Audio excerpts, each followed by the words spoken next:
Hi guys, and welcome to the 2022 Further Maths Exam 1 Suggested Solutions. My name's Darren from Maths Guru. Thanks very much for watching. Now these are suggested solutions. Every time I've done a paper, I've made one mistake and it's really frustrating. Last year was the first question. That was really embarrassing.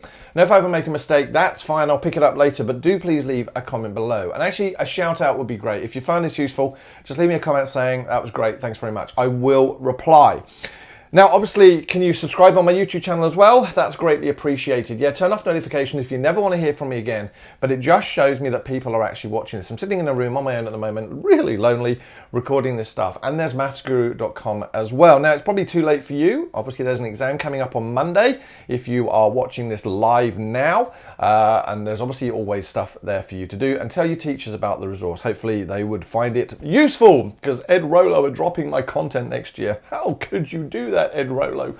Anyway, okay, so let's get on with question number 1. Now, believe it or not, I've actually gone back and updated these solutions because, wow, has there been some upset about question number 1. So let's have a look at question number 1. What do we got here? The histogram below shows the distribution of skull widths in millimeters for 46 female possums. There we go. Pretty graph. And then it goes on to say the shape of the distribution is best described. Now, I thought this was a pretty rough question for question number 1, to be honest with you. VCAA, wow. You would hope that you would ease people in, maybe leave the tough ones till later, but this one has split the world, or at least my head.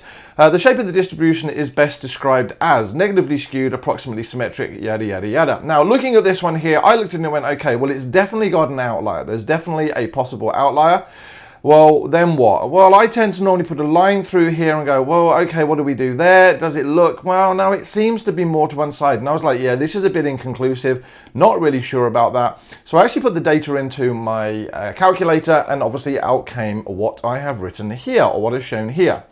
And again, I always say that, well, if I'm looking at that 50%, it seems to be smaller, significantly smaller than that 50%. And so as far as I'm concerned there, as I put my original answer, it was going to be negatively skewed with a possible outlier. All right, now, I know that when people have then taken the information and put it into the calculator and worked out the mean and the median, they seem relatively close.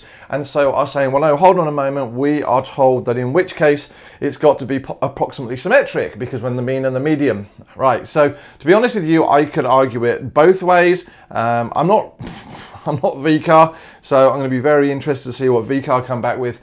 But for this moment, I'm going to use C as my correct answer.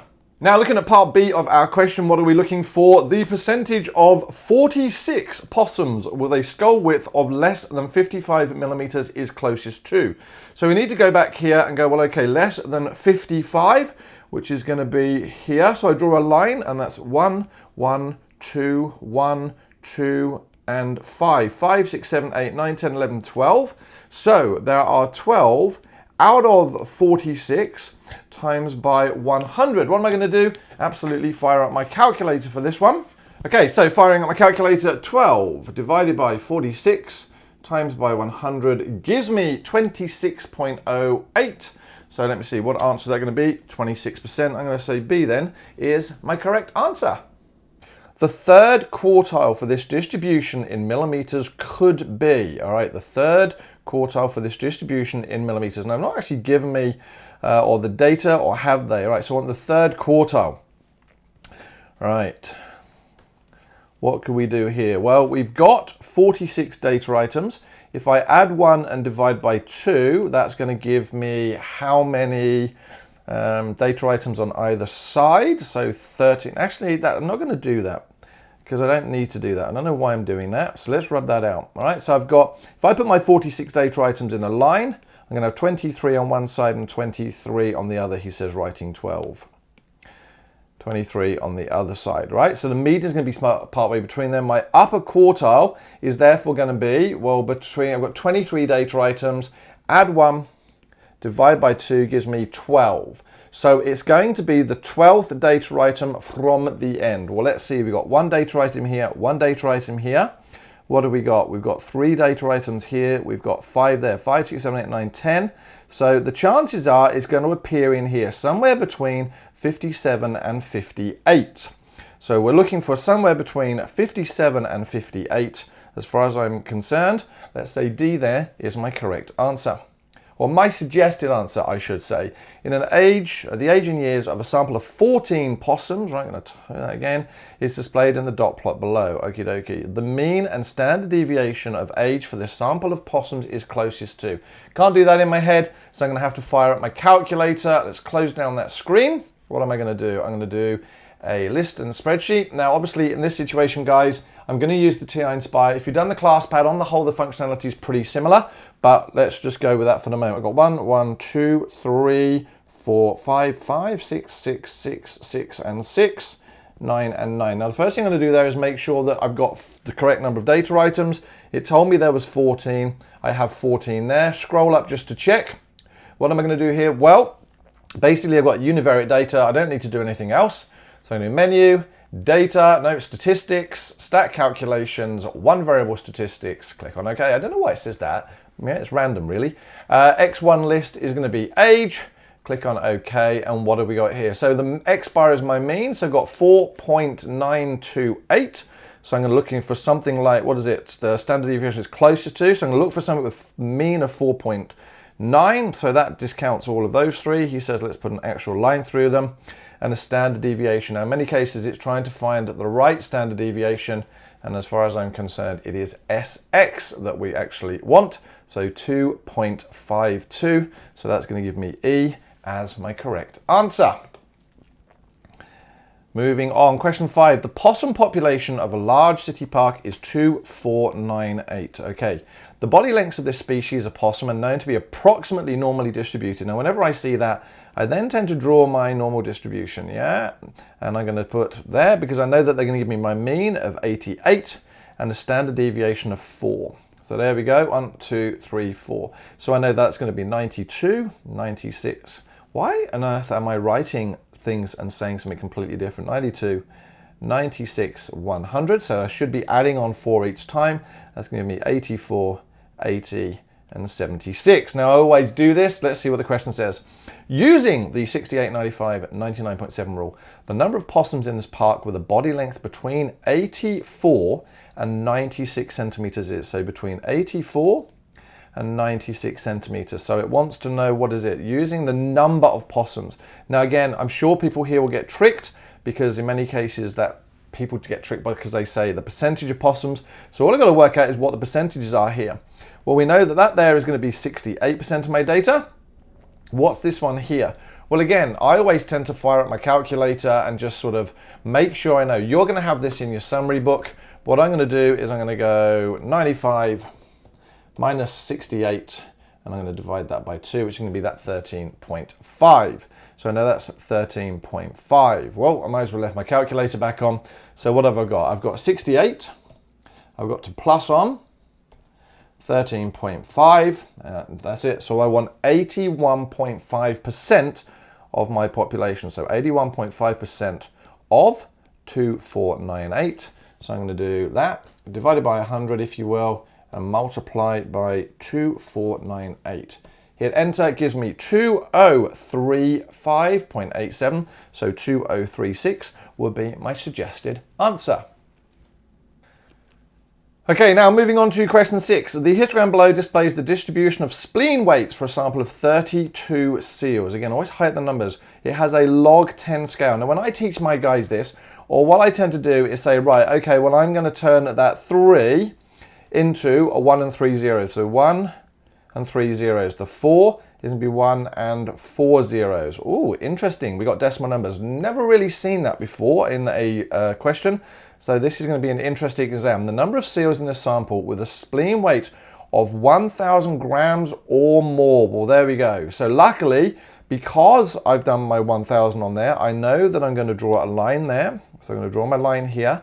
And because I want 1,000 or more, I'm going to count the bars that way. So I've got 8, 9, 7, and 1. So 8, 16, 17, 18, 19, 20, 21, 22, 23, 24, 25. Yes, I'm using my fingers because I don't want to get this right. So as far as I'm concerned, it is D, which is 25. So the number of seals in this sample with a spleen weight of 1,000 grams or more. Whew. All right, so actually, interesting question. The association between the weight of a seal spleen in grams and its age in months for a sample of seals is non-linear. Interesting. The association can be linearized by applying a log 10 transformation to spleen weight. All right, so there we go. So we've got the log 10 to spleen weight. I'm just highlighting this so I know what the question's talking about. The equation of the least squares line for this scatter plot is given by that. Okay, you've given it to me. Thank you very much. The equation of the least squares line predicts that, on average, for every 1 month increase in the age of the seals, the increase in the value of log 10 spleen weight is. Well, I don't know whether this is a trick question or not, but the equation of the least squares line predicts that, on average, for every 1 month increase in the age of the seals, the increase in the log 10 spleen weight is A. All right, because in that situation, because we're dealing with a log 10 spleen weight, I'm fairly sure it's just the value of the gradient, which is that one there. That seems sillily easy. Using the equation of the least squares line, the predicted spleen weight of a 30-month-old seal in grams is equal to, all right, so I want the predicted spleen weight. Now again, this is where life gets interesting. And I've left my calculator on. Obviously, I'm not talking to you at the moment. That's slightly awkward. All right, I've got new technology and I'm trying to work out how to use it all. Lol. What have we got here? So I've got a 30-month-old spleen. I'm just going to make sure that age is in months. It is in months. So what I'm going to do is I'm going to want to say I've got the log 10. I'm going to call it x on my calculator is equal to 2.698 plus 0.009434 times the age of 30.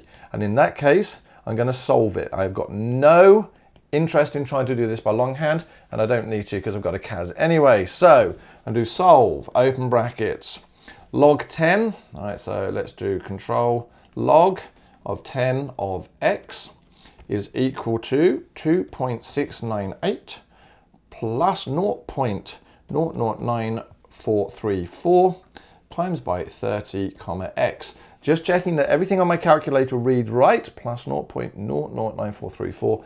Hit enter, and x comes out to be 957. Yes, now again, it wanted the spleen weight, not the log 10 of the spleen weight. So 957 would therefore give D as my correct answer. Using the following information to answer questions 9 to 11. Table 1 summarizes the results of a study that compares the effectiveness of individual and group instruction when training future basketball referees. Okay then. In this table, test grades is the response variable. All right, so I'm just going to write that out. So I've got test grades is the response variable, and instructional method is the explanatory variable. The variables test grade A, B, C, D, E, and instructional method, individual and group, are. Well, test grade A, B, C, D, E. All right, so they're letters. So definitely that is going to be categorical. And instructional method is also categorical. So it's not numerical, not both numerical, both ordinal. And so basically individual and group can't be ordered, all right? So there's no implied order like high, medium, and low. So individual and group, that is going to be nominal. So the second one's got to be nominal. Well, are both of them both nominal? Oh, hold on a moment. I'm going to go and reassess this one. Let's reassess B for a moment.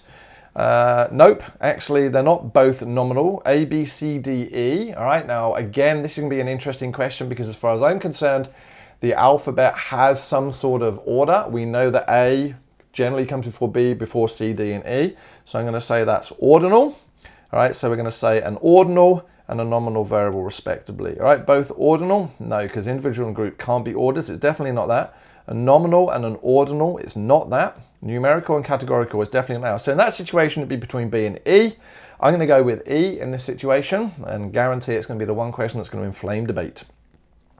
Of the students who received an A grade, the percentage who are instructed individually is closest to. So the students who received an A grade, the percentage or who were instructed individually is closest to. So the first thing I need to do is add together how many got an A grade, which was 28, and 10 of them were individual, all right? So I've got 10 out of, brain's gone again, 10 out of 28. Which I'm going to multiply by 100, fire up my calculator. 10 divided by 28 times 100 gives me 36% So in that situation, I'm going to go for C as my suggested answer. And moving on to question number 11. To become a qualified referee, a grade of A or B on the test is required. Okay, what do we have here? Those who receive a C, D or E will not qualify using column percentages. Okay, a new two-way frequency table is constructed from the data. Qualified to be a referee is the response, so that should be in rows. And instructional method is the explanatory variable. Okay, which of the following table correctly displays the data from table 1? All right, so let's go to table number 1. What do we notice? Well, first things first, if we're looking at the instructional candidates, 115 of them did individual, and those who passed would be 45. So that's going to be 45 out of 115. So 45 out of 115. Fire up my calculator. Let's do 45 divided by 115. And times that by 100 is going to give me 39%. So I think that first one here has to be 39. So B is in the running, A isn't, C is in the running, D isn't, and E isn't. All right, so we're on the right lines here. So what about the next one? Well, how can we work out the next one? Well, ultimately, we got to have our percentages add to 100. So these two here would have to give me 100% in a row. And let's actually see between B and D. So 39 and 61 actually give me 100. 39, 61 give me 100. All right, so now it comes down to the fact that the difference is I've now got to work out the instructional method for the group. Let's see, what have we got? So again, we've got 126 now. And in this situation, there's going to be 48. So 48 out of 126. 48 out of 126. I've got my calculator. 48 over 126 times that by 100 gives me 38. All right, so we're looking for 38. And in which case that would be B. Yeah, because that's the one with the 38 here. And obviously adding the 62 there. Whew, that took a long time to do. You're going to say, huh? But trust me, it took a long time to do. Where am I now? The scatter plot below displays the body length in centimeters of 17 crocodiles plotted against their head length in centimeters. A least squares line has been fitted to the scatter plot. The explanatory variable is head length. Okay, so there's my explanatory variable, my response variable. Thank you very much. The equation of the least squares line is going to be closest to. Now in this situation here, when they've given me a graph like this, all right, now first things first, don't get tricked.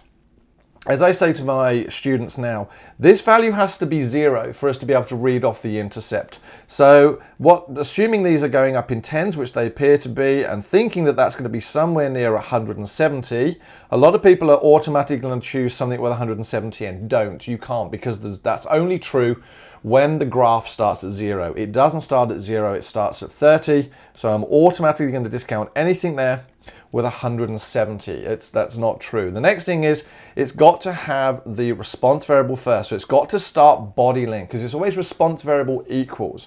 So it's got to start body length. Shucks. Oh, no, there we go. So I can now discount head length. Whew, 3 down, 2 to go. What do we got next? What do we notice? The body length is going to be 7 times 168 times the head length, or minus 40 plus 7 times the head length. All right, so we've got to basically turn around and say, what are we looking for? We want my gradient. Now, to be able to choose a gradient, I tend to just choose 2 points on the graph that are relatively easy to read off. And in that situation, I know that, again, you can choose any 2 points. I'm going to choose this one here, which is 30, comma, roughly 170.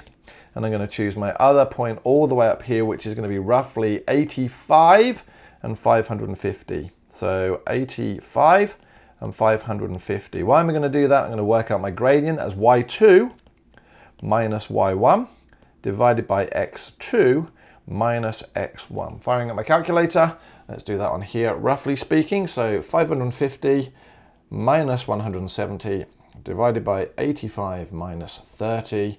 Hit enter, gives me approximately 7. So I know therefore my gradient is going to be 7. So in which case E cannot be the answer. I would go with B. Minus 40 plus 7 times head length.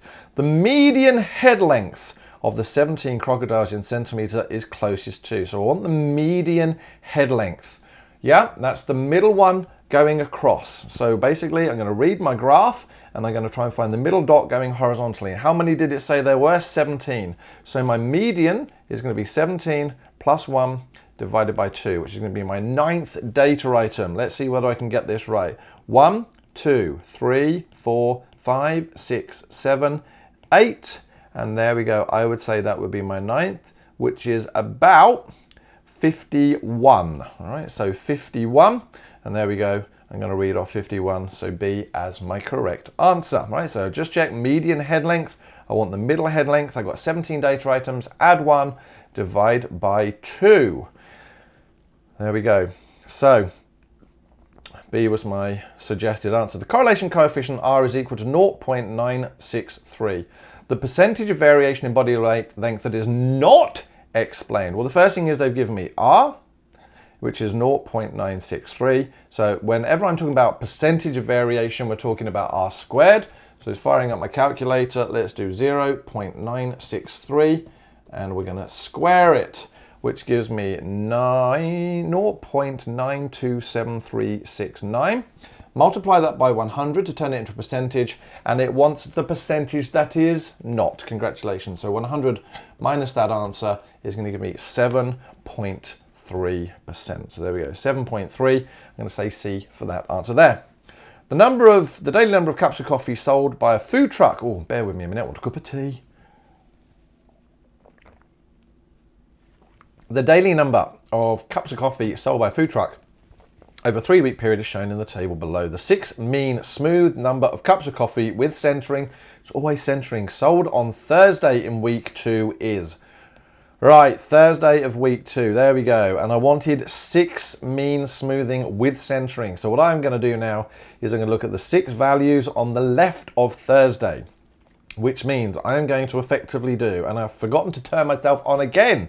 Oh, let's turn myself on again so you can watch this. My 6 mean is going to be 1, 2, 3, 4, 5, 6. I'm going to add all those values together. He says covering himself up. So 98 plus 104 plus 145 plus 163 plus 134 plus 128. And I'm going to divide that by 6. Gives me 128. So on the left of Thursday, all right, he says, writing in highlighter again. So on the left of Thursday, I've got 128.66, and I'm going to do reoccurring. Now I'm going to do the right of Thursday, which means I'm not going to include that number there. I'm now going to include that number there. So I'm centering on the right of Thursday. There are my 6 data items. So what am I going to do? I'm going to go up, copy that down. I'm going to add on 206, and I'm going to take away that 98. Hit enter, and that gives me 146.66. What I would do now, well, if I want to center them, then basically I'm going to add those 2 values together, plus that one, hit enter, and divide by 2, which is going to give me, roughly speaking, is closest to 137, 138. So I'm going to go for B as my correct answer. The seasonal index for sales of sunscreen in summer is 1.25. To correct for seasonality, the actual sunscreen sales is, oh my gosh, I say this time and time again, these questions come up over and over again. Love, love, love, love, love. So what you do is you do 1 on 1.25. That's going to go, so we go 1 divided by the seasonal index, 1.125. Hit enter, it gives me 0.8. And then I basically compare that to 1. So in which case I would have to do 0 minus 0.2, so minus 0.2, which is in fact a reduction of 20%. All right, so there we go. So 1.25, 1 on that gave me the 0.8. Compare that to 1, which is minus 0.2. So 1 minus 0.8 is 0.2 minus 0.2, and that gives me a reduction of 20%. And there we go, that was the core done. Question number 17, we're now on recursion and financial modeling. Hopefully I haven't stuffed any of those one up. Still a bit iffy with that A, B, C, D one. Anyway, a sequence of numbers is generated by the recurrence relation shown below. The value of R2 is, all right then, well, R0 is going to give me 2. R1 is going to be, so to get to my next term, I'm going to do 2 minus my current term. So I'm going to do 2 minus 2 is going to give me 0. And R2 is going to be giving me 2 minus R1. So 2 minus 0 is going to give me 2. So R2, I think, is 2. Again, never seen a question like that before. Clever. The balance of a loan, Vn in dollars after n months, is modeled by the recurrence relation given by that. Okie dokie. So there we go. That's a multiplier. We're going to be taking off that. The balance of the loan first fall below 398,000 after how many months? Again, lots of ways of doing this, but I'm going to do 400, 1, 2, 3. Hit that on there. And I'm going to do answer times 1.003 minus 2024. Right, so 1, 2, 3, 4. Try that one again. So we actually go, because I already have my number, falls below 398,000. It's going to be 1, 2, 3. So I think that's after 3 months. So let's actually circle that. I'm actually just going to do that one more time. All right, 40,000. I'm going to do my answer times 1.003. I've become paranoid. Minus 2024. 1, 2, there we go, 3. Yep, so after 3 months. With a small change to the final payment, the loan is expected to be repaid in. With a small change to the final payment, the loan is expected to be repaid in full in. Financial solver. So we'll go menu, financial solver. There may be other ways of doing this, but at this moment in time, I'm not doing that. A small change in the final payment, the loan is expected to be paid in. Well, I've got to work out my interest rate first. So I've got 1.003. So let's do 1.003. Subtract the 1, gives me 0.0. That's per month, times by 12, and then times by 100. That's going to give me a yearly interest rate of 3.6%. I'm assuming they haven't given me that information already. Nope. All right, so now we're going to go menu, finance solver. So I've got my interest rate of 3.6%. My present value, the balance of a loan, they're giving me 400, 1, 2, 3. Payment is going to be minus 2024. Future value is going to be 0. Payments per year is going to be 12. If I hit N, it's going to come out with roughly 300 months. So let's escape that. Let's do 300 divided by 12 is going to give me 25 years. So I'm going to go with A as my answer. Question 20. Nidhi owns equipment that is used for 10 hours per day for all 365 days a year. The value of the equipment is depreciated by Nidhi using the unit cost method. The value of the equipment, EN in dollars, is given by The value of the equipment is depreciated by. Whoa, in dollars in N years can be modeled by that. The value of the equipment in dollars after N years can be modeled by that. So every single year it's going down by 5475. So that's how much it's going down by. It's being used for 10 hours per day for 365 days a year. So 365 times 10, 3650. So that's how many hours it's going to be used. So let's actually bring up the calculator and see whether we're about to be tricked. So I'm going to do 5475 divided by 3650.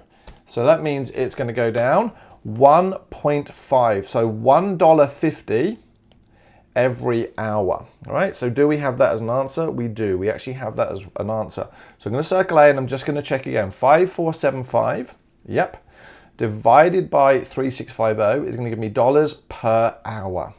I'm just looking at my units to make sure. So $1.50 per hour. Yep, I think that's about right. Okay. Consider the following 4 statements regarding nominal and effective interest rates as they apply to compound interest investments and loan. An effective interest rate is the same as a nominal interest rate if interest compounds annually. That would be true. I'm going to say that's true for a moment. Effective interest rates increase as the number of compounding periods per year increases. That is also true. All right, and I can check that in a moment. A nominal interest rate of 12% per annum is equivalent to a nominal rate of 1% per month. 12% per annum, that is also true. Because if you want to go from a nominal rate per annum to a nominal rate per month, that's going to give you 1%. You divide by 12. Yep, an effective interest rate can be lower than a nominal interest rate. Effective interest rate can be, no, I don't believe that's true. So I'm going to go with 3 at a moment. So an effective interest rate is the same as a normal interest rate if interest compounds annually. So what I'm going to do here is I'm actually going to test this on my calculator just to make sure, because I know again people will watch this and go, well, how later on? Those of you who sat the VCAA exam today, you're just desperate for the answers. People who watch these later on will want to know why. So I'm going to go menu, finance, interest conversions, and effective interest rates. So let's say I've got an effective interest rate of 3.6, and I'm going to do that with comma 1, which basically means one payment per year. There we go. It is the same. So in that situation, effective interest rate is the same as a nominal interest rate if the interest compounds annually. An effective interest rate increases as the number of compound periods per year increases. Right, so let's do the same thing now, and let's just say 2. What do we notice? And let's say 3. So as my compounding periods are increasing, my effective interest rate will increase. There we go. A nominal rate of 12% per annum is equivalent to a nominal rate of 1% per month. Yes, because we do that anyway. An effective interest rate can be lower. No, that's not going to be possible, right? In any way, shape, or form. So I'm going to go with D as my answer there. Term deposit, 6. All right, moving on to question 22, and I have to say I've been second guessing myself on this one too as well. Tim deposited $6,000 into an investment account earning compound interest calculated monthly. A rule for the balance TN in dollars after N years, all right? So N years is given by this, right? And what you notice is here, that's 12 to the power of N, or to the power of 12N, where N is years. So if we think about it, an interest account will compound interest monthly, all right? So to the power of 12. Let Rn be a new recurrence relation that models the balance in Tim's account after n months. The recurrent relation is, well, first things first, R0's got to be 6,000. Shucks, they've all got 6,000. Because it is compounding, it can't be A or B. So let's actually make that permanent. It can't be A or B because that's linear. Where on earth did they get 1.036 from? And where did they get 1.036 from? Now, as far as I'm concerned, the correct answer is C, because if I'm going for $6,000, if I've got $6,000 and I want to get to my next month, I'm going to do times that by 1.003. That's going to give me my first month. If I then want to get to my next month, yes, I'm going to multiply it by 1.003 again. And if I want to get to my next month, I'm going to take the previous month and times it by 1.003, which ultimately, when I do it 12 times, is going to give me 6.003 to the power of 12. If I wanted to do it in 2 years, I would do it to the power of 24. So basically, this here is my T to the N. This here is my R, my R sequence, if you want. And so in which case, I think C has to be the right answer. I don't feel like I've explained that very well. And again, I'm second guessing myself at all these questions just because I've tripped up in the previous year. That really annoys me. Hopefully this is okay. Lee invests $4,000 for 5 years at 3.8% per annum compounding annually. Ooh, compounding annually, not seen that one. 3.8%. Joseph invests a sum of money for 5 years, which earns simple interest paid annually. Simple interest. Let JN be the value in dollars of Joseph's investment after N years. Okay.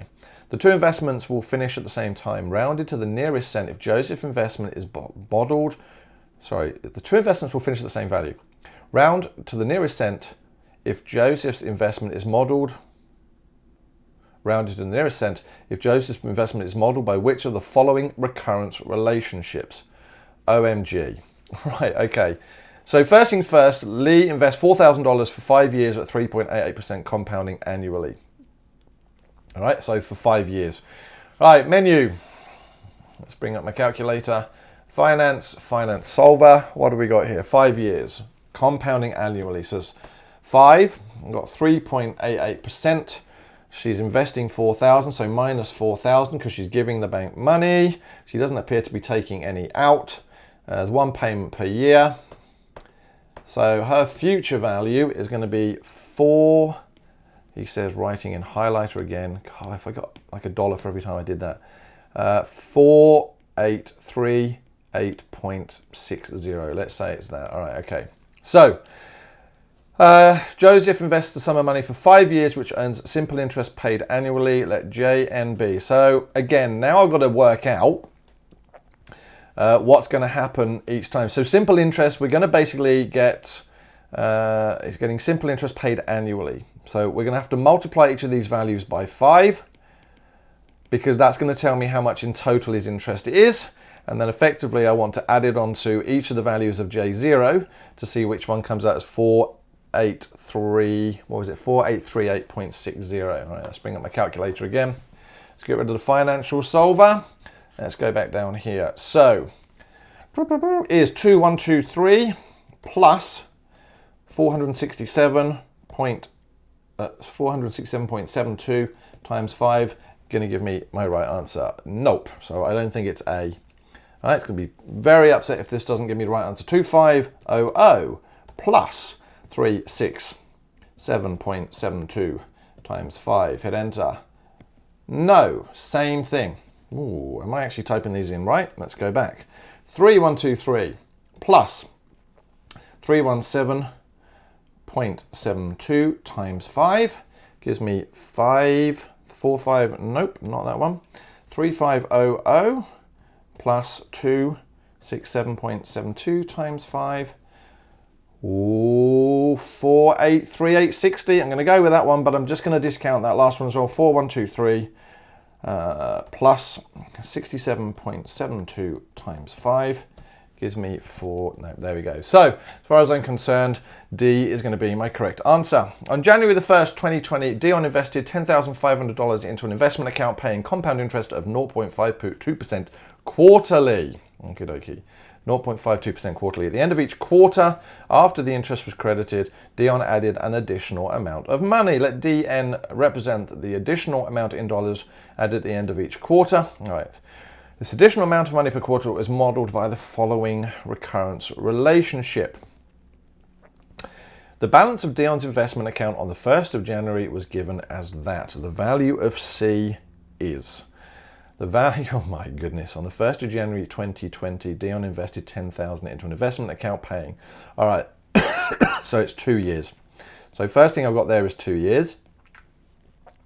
And it's compounding every 4 times.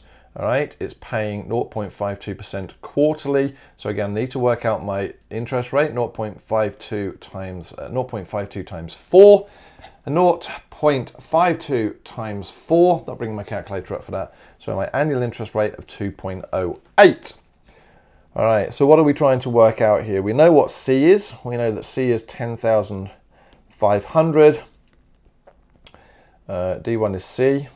At the end of each quarter, all right, let DN represent the additional amount in dollars added at the end of each quarter. This additional amount per quarter is multiplied by that. Sorry, guys. All right, so let's see whether we can do this. Menu, finance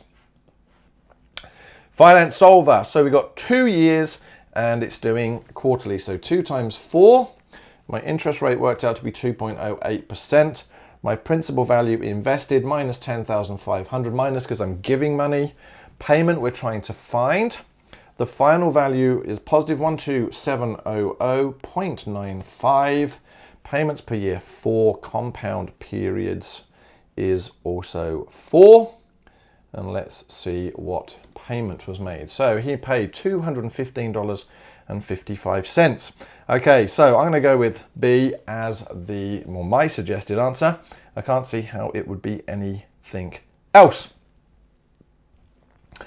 And there we go, that's the end of the course section. Again, fingers crossed I got all of those right. If not, leave comments below. But now let's move on to the modules. And I'm going to work through all 4 modules. I know you guys only have to do 2. So again, if you look below at the orange line that I'm just touching now, then you should be able to fast forward to that you need. Wish me luck, because the modules, yeesh. So matrices, let's go. Module 1, matrices. And again, if you haven't already done so, can you subscribe to my YouTube channel? It means so little to you and so much to me, all right? I sit in this room recording to myself, hoping to make students better. And do me a favor. Ed Rolo, if you know I'm from Ed Rolo or I've worked for Ed Rolo, they're dropping all my content in this year. Okay, that's up to them, not a problem. But your teachers may not know this. So if you let them know in an email that Ed Rolo are dropping my content, then maybe they will go over to maffsguru.com, where pretty much by the end of this summer, I'll have most of the VCE courses completed. And maybe that would be good for them as well. Okay, that's not a bit needy. Let's move on. A bike rental business rents road bikes, R, mountain bikes, M, and in three sizes, C, J, and A. Matrix B shows the daily rental costs in dollars for each type of bike. The elements in row I and column J in matrix B is given BBIJ. Okay, the daily cost of renting an adult mountain bike. So the daily cost of adding an adult mountain bike is, there we go, ooh, shown in element. Well, again, interesting, I've not seen this one. So remember, it is rows and then columns. So it's got 1, 2, 3. It's the third row and the second column. So it'd have to be B, 3, 2. So I'm going to go E as the correct answer. On Sundays, the business increases the daily rental price for each bike by 10%. To determine the rental cost for each type of bike on a Sunday, which one of the following matrix calculations needs to be completed? So on Sundays, the business increases the daily rental price for each type of bike by 10%. Well, in which case, determine the rental cost. Because it wants the final cost of each type of bike, then if you think about it, we start with 100%, I add on 10%, which gives me that my prices are going to be 110% of what they started with. I tend to divide that by 100 to turn it into a decimal, which gives me a multiplier of 1.1. So I basically want to multiply that whole matrix by the value of 1.1. All right, moving on to question 3. Each day, members of a swim centre can choose to attend a morning, an afternoon, or no session at all. Transition diagram below shows the transition from day to day. It is incomplete. That's upsetting. Right, which of the following transition diagram matrices represents this? All right, so in which case we've got N going to M, got to be 0.6. So N going to M. So I'm looking for N going to M has got to be 0.6. Well, that says 0.1, so that's no good to me. That's got an N gone to M, that's got 0.2, so that's no good to me. So automatically I'm going to cut off A and D. And you're going to say, well, why did you choose those two? It just called to me. It was called from above, or just the voices in my head. That's a whole new discussion. All right, what have we got next? Let's see. I've got A going to N as 0.5. So A to N of 0.5. A to N of 0.5. B works. A to N of 0.5. That works. Oh, that's no good. Right, let's try and be a little bit clever about this. All right, so what I'm now going to do is look for the differences. It's got A to M 0.1, A to M 0.1, A to M is 0. Okay, so let's see. A to M, is it 0.1? Is A to M 0.1? Don't know. Shucks, that didn't narrow that down. Let's go back to what we do know. M to A is 0.2. M to A is 0.2. Let's see what we come up with here. So M to A, 0.2. Nah, not that one, so that one's gone. M to A, 0.2. M to A is 0.2. All right, okay, so we've done all those. Let's now look at these loops. So I'm going to look at a loop. M to M, 0.3. M to M is 0.3. M to M is 0.3. In fact, there's no point doing that because all of these are the same. Rightio, let's see what we've got here. So we've got a difference between C and E. Now, what do we know about a transition matrix? That all of the columns must add to 1. And there we go. So actually, I'm going to completely discount E now, and I'm going to go for C because in that situation, none of these actually add to give me 1, whereas all of these here add to give me 1. Whew. All right, that was probably, a lot of you are probably screaming at the screen going, you made it so hard. Hey, hold on a moment. I'm 147 years of age. Chill. Give me a break. Okay, now moving on to question 4. The communication matrix below shows the communication links between 5 people. Steph, Tran, Ursula, favourite character ever. Vin and Wanda. Best Disney song ever. Poor Unfortunate Souls. Yes, I know, you're telling me to shut up again. I know, yeah. In this matrix, the 1 in the row indicates that Steph can communicate directly with Tran. So sender, I'm going to do rows, then columns. Now, weirdly, other times it's been the other way around if I remember questions rightly, but Ursula needs to communicate with Steph. All right, so Ursula has got to communicate with Steph. The sequence of communication links that will successfully allow Ursula to communicate with Steph is, right, Ursula can talk to T and V. So Ursula can talk to T and V, right? T can talk to V and W. So T can talk to V and W. S can talk to T and U. Now, I'm going to stop now because there's got to be a more efficient way of doing this. And actually, I'm just going to go through each of the questions. I'm going to go through each of the sections and say, well, is that possible? All right. Can you talk to T? So can you talk to T? Yes. Marvelous. Can T talk directly to S? No. So in which case, not going to work. I'm going to go to the next one. You can talk to W? No. You can't talk to W. So that's no good. Can you talk to T? You can talk to T. Yep. Can T talk to W? T can talk to W, and can W talk to S? Yes. So I'm going to pencil that one in as the correct answer, but I'm going to just in case I've made a mistake. Can you talk to V? You can talk to V. Can V talk to T? Nope. So it's definitely not D then. And let's go back to E. Can you talk to W? You can talk to W? Nope. And there we go. So I've discounted. So again, sometimes you start away and you go, no, this is just too hard. This is nuts. Why am I doing this?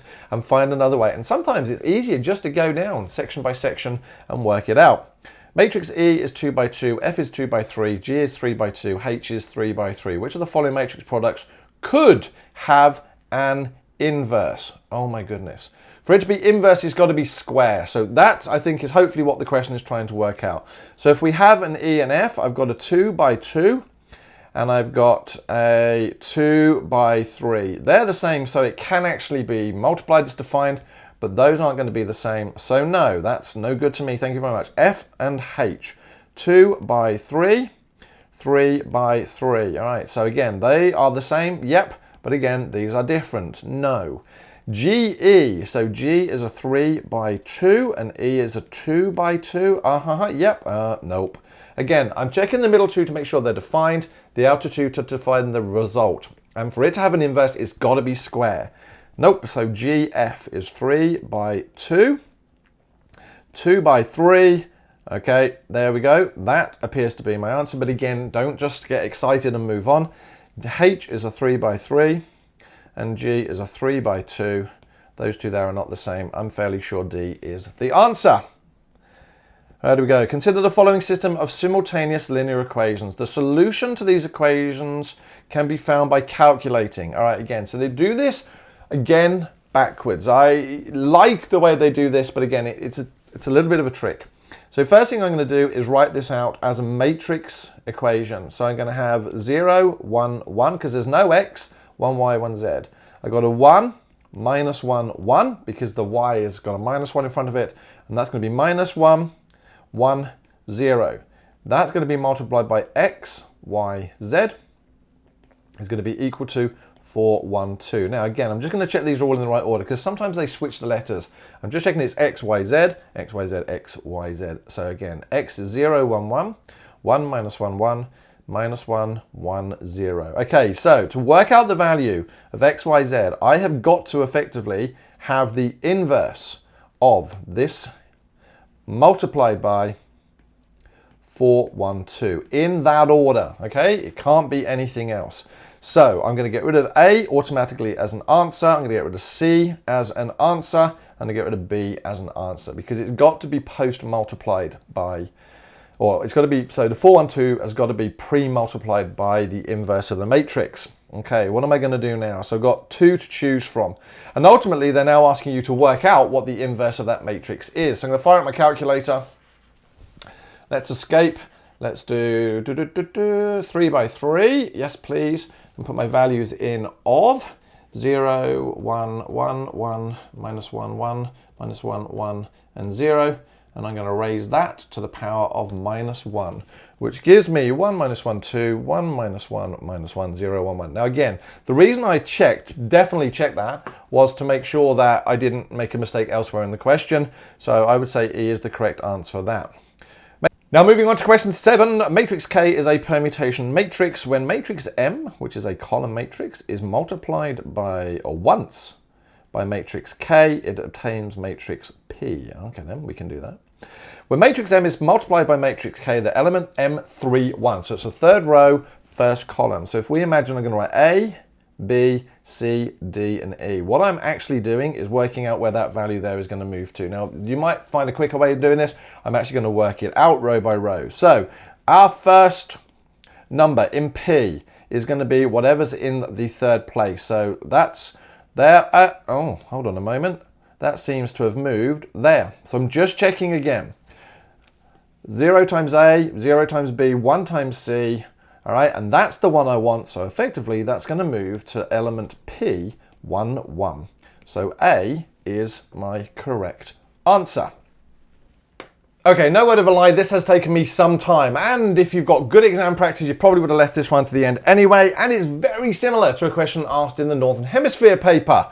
Weesh! 2 types of computers, laptops and desktops, can be serviced by Harry, Irvin or Jean. Matrix N shows the time in minutes it takes. So there we go. It takes Harry 18 minutes to do a laptop, 8 minutes to do a desktop, Irvin 10 minutes for a laptop, 17 for a desktop, and so it goes on.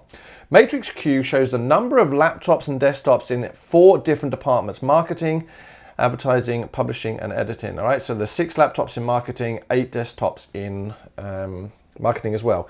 A calculation that determines the total time that it would take each of.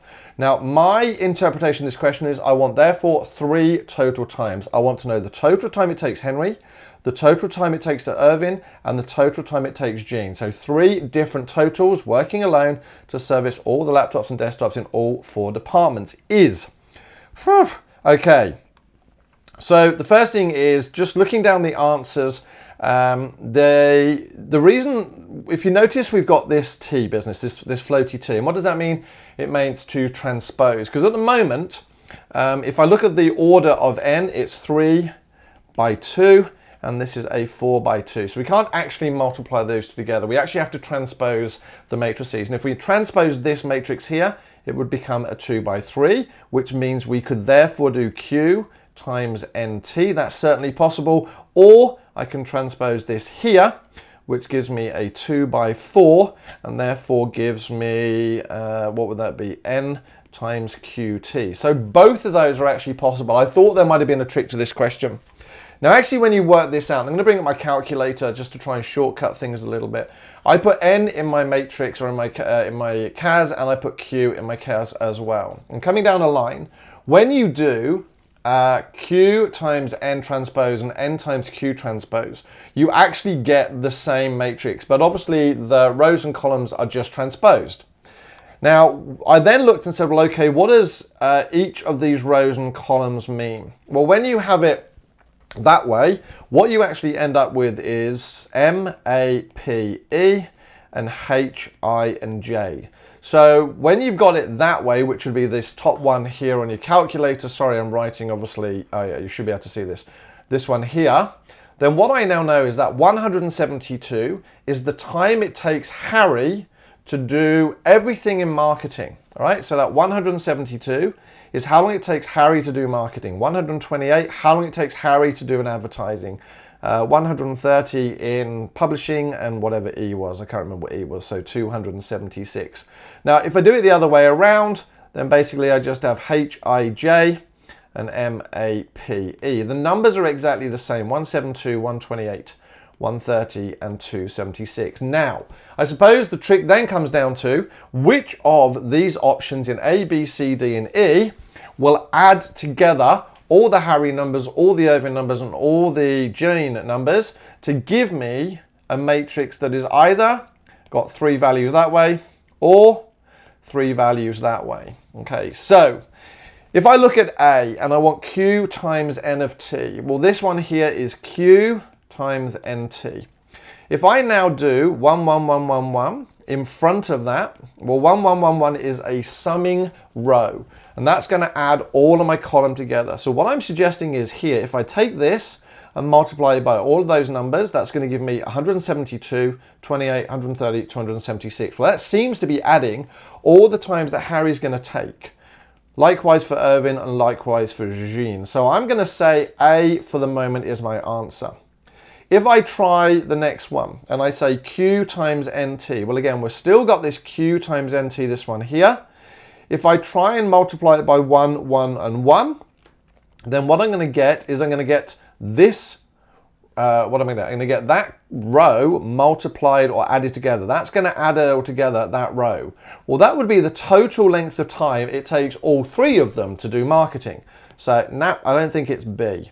I have no idea what C is about. I don't fully understand what you would multiply it by Q for, because I don't even know what that would give you. That would be random. D, if I would have got N, so again, what have I got? NQT. So this one here is N times QT.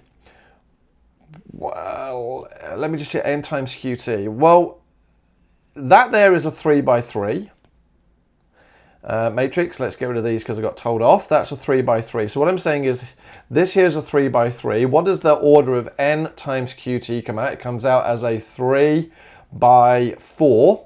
And while it's defined, my final matrix would be a 3 by 4. Well, we don't want a 3 by 4. We want 3 final numbers. So it definitely can't be D. And again, if we look at E, he says, what do we got here? Well, we got Q times NT. So if I have a 1 times 1 times 1, so that's definitely going to add all of those together. All right, so that's going to give me our 3 by 1. But then when I do this by 1 by 1 by 1, that's effectively then going to add all of those values together. That would be the total time it takes, Henry, Irving, or Jean, yeah? All right, I'll stick with what I said there. E will give me a total time it would take for all of them to do all of the departments. I'm not reading it that way. I'm going to go with my conviction. That's question number 8. Hold fire for all the comments later. We'll see what goes. All right. Hello and welcome to the second module of this. Now, if you can do me a favor and subscribe to my YouTube channel. Guys, again, don't worry if you turn off notifications. It just lets me know that you watched, and you know, it means probably very little to you, but a huge amount to me. That'd be greatly appreciated. Now, Errata are dropping my content, for those of you who know me through Errata. They're dropping all my content from next year. No idea why, but that's fine. If you can do me the honor then, please. And it's massive. The only way your teachers ever find out about me is if you tell them. So huge, please. Can you email your teachers and say, hey, just letting you know, Maths Guru is pretty much, awesome. He's been really good. He's got his own website, mathsguru.com, and tell your teachers to let me know. That'd be greatly appreciated. But let's get on to this. The network below shows the distances in kilometers along a series of roads. The vertices A, B, C, D, E, F, G, and H are the intersection of these roads. Awesome. Prim's algorithm. Oh my goodness. Again, summary book one, isn't this one? Can be used to find the critical path. No. That is crashing, shortest path, Dijkstra's algorithm, minimum cut. Nope, it's not a cut. Minimum allocation, Hungarian algorithm.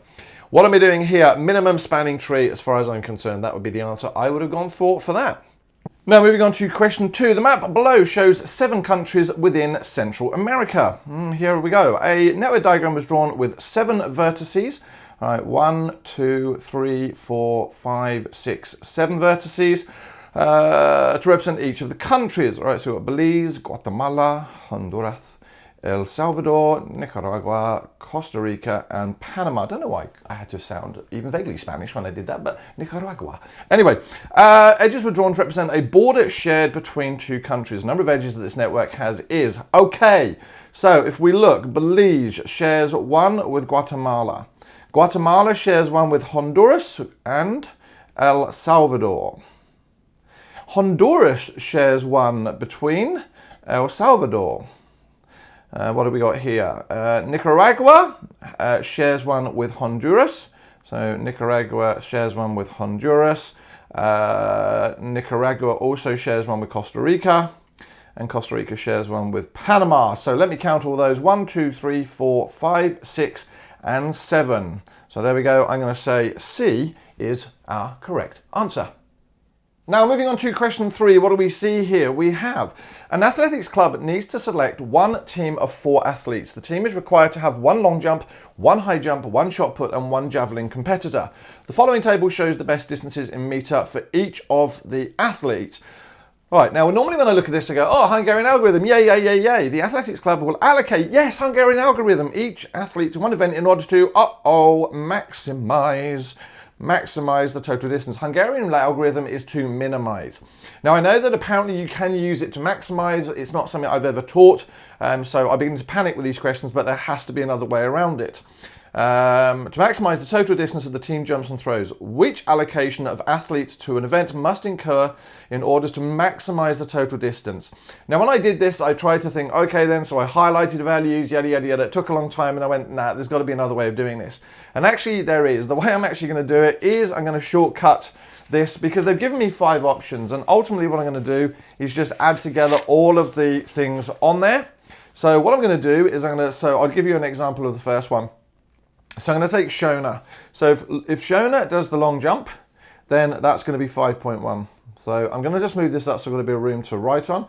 5.1 plus high jump for Harsha would be 1.6, plus what have I got there? The shot put for Eve, which would be 13.1, and plus what have I got here? Taylor for the javelin, which would be 39.8. Now I'm not going to fire up my CAS for that particular thing, but when I do 5.1 plus 1.6 plus 13.1 plus 39.8, what do I get? 59.6. So I get 59.6. What I'm now going to do is work out all of the rest of them and then sort of fade out and fade back in and then talk about the answers that I get. And there we go. So when I've done all of these, let's go along and see. I will start from the top. I've got 59.6, 61.6, 60.4, 61.8 and 60.8. As far as I'm concerned then, we would have the highest value was 61.8, which would give me D as my correct answer. And again, I've seen a lot of comments on this. Inspection is going to be the best way for this one as far as I'm concerned. They've given you 5 options. Yes, it was a little bit time consuming, but I don't know, one of those questions I probably would have left to the end and come back to. Moving on to question number 4, consider the graph below, the number of edges that need to be removed for this graph to be planar. And again, I think this is a bit of a trick. Now, you might think, he says, that I've got to remove that, because that dot there, I can't move that anywhere. It's not like I can stretch it over here, I can't stretch it over there. But I've just done some Googling, and I'm just going to read an extract of something now. Because I said, well, can you move the vertices in a graph? And so if I were actually to move that point there, and there's possibly no reason why that point is there, it could just be a mistake. If I move that to over here and then effectively just relocate that line there to here, then effectively this line here doesn't exist. I can drag this line here over there, and then that will make it planar. And again, I've read something here on something that says, if it is possible to move the vertices into a configuration so that no edges cross each other, it's called a planar representation, and as such then the graph is called a planar graph. Now again, in that situation, because I've moved the vertex to get rid of that crossover there, and then I can do that, the number of edges that need to be removed, I'm going to go with 0. Again, that was overly tricky. A connected graph consists of 5 vertices and 4 edges. Which one of the following statements is not true? The graph could be a tree. It could absolutely be a tree. So that's true, so it's not. The graph could be planar, all right? So planar, well, effectively, let's just see. If it's planar, we have to do vertices, very plus fat, very fat elephants minus elephants is 2. So vertices plus faces minus edges is 2. So vertices, 1, 2, 3, 4, 5. 1, 2, 3, 4, 5. Plus the faces, well, there'd only be 1 face. Minus the number of edges, 1, 2, 3, 4. And does that equal 2? It does indeed. So could the graph be planar? It could. The graph could be bipartite. 5 vertices, 4 edges. I'm going to come back to the one. The graph could contain a path. That is true. The graph could contain a cycle. No, it can't contain a cycle. Because for it to be a cycle, it would mean that it couldn't be connected. Remember, connected means that all the points are connected together. So I'm going to go with E there. The graph could contain a cycle. No, it can't. Because if I delete that line there and make it a cycle there, then suddenly it's not connected, and there's no way to do that. The graph could be bipartite, I suppose. Again, bipartite, it doesn't say, but I could have 1, 2, 3, 4, 5. I could have, 1, 2, 3, I could have 4 edges. There we go, so it could also be bipartite. Well, these questions get you thinking, don't they? A landscaping project has 12 activities. The network below gives the time in hours that it takes to complete each activity. The earliest start time in hours for activity G is, here we go. God, these questions are time consuming. So I'm going to go into red for this moment. What am I going to do here? So I'm going to draw some boxes. I got to get to G. Sorry, what is it, to G somehow? Yeah. So how many ways are there to get to G? Hopefully that has covered them all. So that's going to be a 0. That's going to be a 0 from B, and that's going to be a 0. I'm actually going to reposition that one for E to here for the moment. Right, 0 plus 5, that's going to be 5. And just to do one here, that's also going to be 5, but probably irrelevant. Let me see. By the time I get to here, that's 5 plus 7 is going to be 12. And 0 plus 10 is going to give me 10. So when I go forward scanning, I choose the biggest number. Forward scanning, I choose the biggest number. Yep, so that's going to be a 12. There, I've got a choice of 12. So 0 plus 6 is going to give me 6. 6 plus 5 gives me 11. And in which case, G, I think the earliest start time would be 12. 6 plus 5 would give me 12. 10 there, and 5 and sort of 12. So I reckon it's going to be 12. There we go. I'm going to go with C as my correct answer. Okay, so now moving on to our next question, and sheesh, was this a doozy? The project involves 11 activities A to K. The table below shows the earliest start time and duration in days for each activity. The immediate predecessor for each activity is as shown, all right? And there we go. So you were given a number of activities, the earliest start times, durations, yada, yada, yada. Obviously, the most important part here were your immediate predecessors. The question says, a directed network for this project will require a dummy activity. The dummy activity will be drawn from the end of. Now, obviously, with these, the most important part is your immediate predecessors, to know what feeds into which, all right? And that take some time to draw. Now, I'm going to excuse myself for a little bit for my shabby drawing, but this was what I put together for this diagram, all right? So again, all I did was take each of the immediate predecessors and worked out what was going to go in. Now, the thing of it was, I think the trick to this was knowing that G was basically fed into only by E. So, right, so G's immediate predecessor was E, not D. And I wonder if a lot of people tried to connect D in there, but G didn't have that. So the only way I could see to do this, and again, sometimes it was just looking down at the, the activities they gave me, and some of them just didn't make any sense because, for example, part A, and I'll go back to that in a moment, yeah, activity A to the start of activity D, well, that made no sense. It already told you that D was an immediate predecessor of A. So that could have been discounted straight away. And when I did all this diagram, so when I drew this, I actually put these on much later. I wanted to actually do it cold and see if it actually made sense a little bit later in. And actually works out that forward scanning, I got all the values I needed to be when I connected the end of E to the start of F. So going back to the question. That meant that basically, what was it? The end of activity E, I've already forgotten it. So the end of activity E, yep, to the start of activity F would have given me B as the correct answer. Okay, now looking at question number 8. When the project is completed in the minimum time, the sum of all the float times in days will be. Okay, so I'm going to go back to my diagram. And what I need to do now is backwards scan. Now, I know my head is covering part of that. Really sorry, not much I can do. But in that situation, let's see what we've got. Well, that's going to be 28. 28 minus 2 gives me 26. That's good. Now, 26, I am here. 26 minus 6 gives me 20, and 26 minus 5 gives me 21. There we go. So I'm now going to look at this point here. What have I got? I have 20 minus 10 is going to give me 10. 20 minus 2 is going to give me 18. 20 minus 3 is going to give me 17. I'm now at this point here. And I know that's hard for you to tell where I am, but I have now got a choice. I'm basically where H and J separate off. I've got a choice of 17 or 21. Which one am I going to choose? Well, I choose the smallest going backwards. So I now know that this little point here is 17. 17 minus 2 gives me 15. Let's just about that 17 for a moment. Not really sure why it's there. Okay, where am I here now? I'm now going to go to this point here, the start of F. What have I got? I've got 18 minus 0, so that's going to be 18 there. And I've got this point here, and I've got a 15 or an 18. Which am I going to choose? The smallest, which is 15. 15 minus 8 is going to give me 7. 7 minus 7 is going to give me 0 there. And back to this point here, I've got 18 minus the 7, which gives me 11.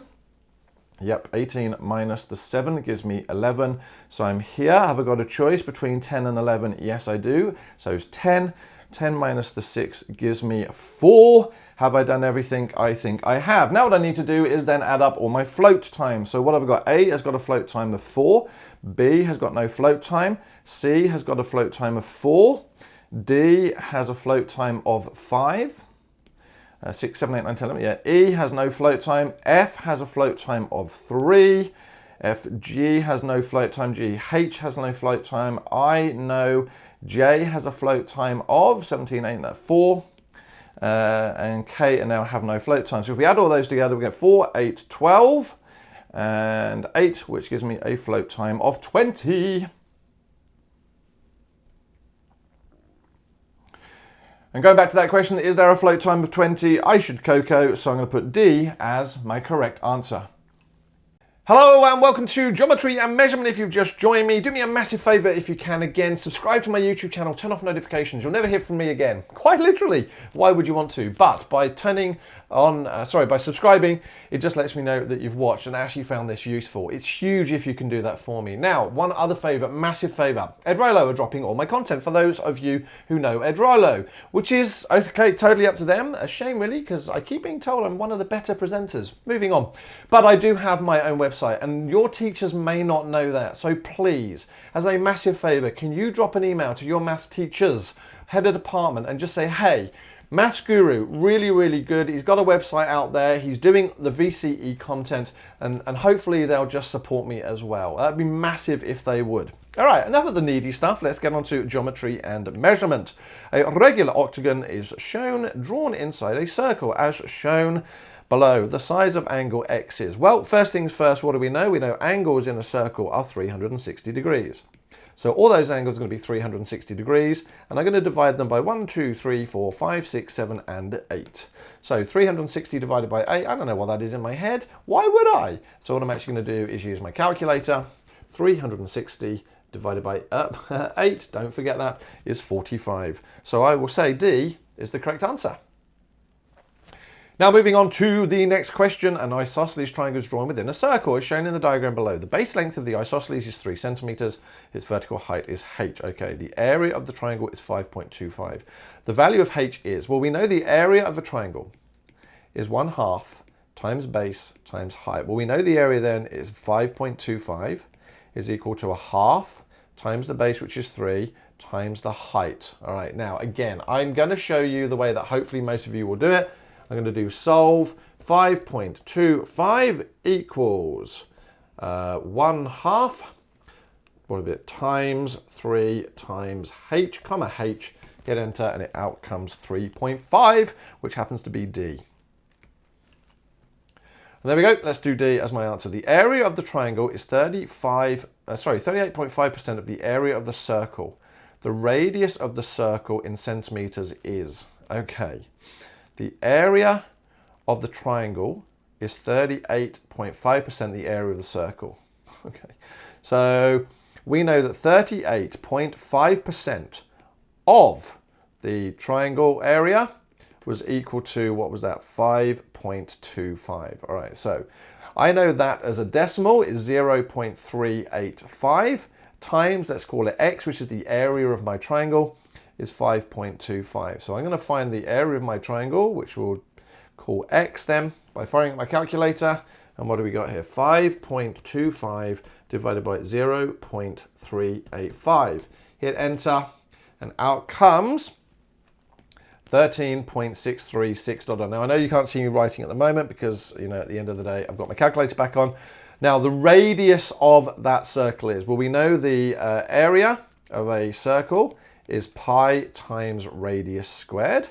So we know that that's going to be 13.8636 is equal to pi times the radius squared.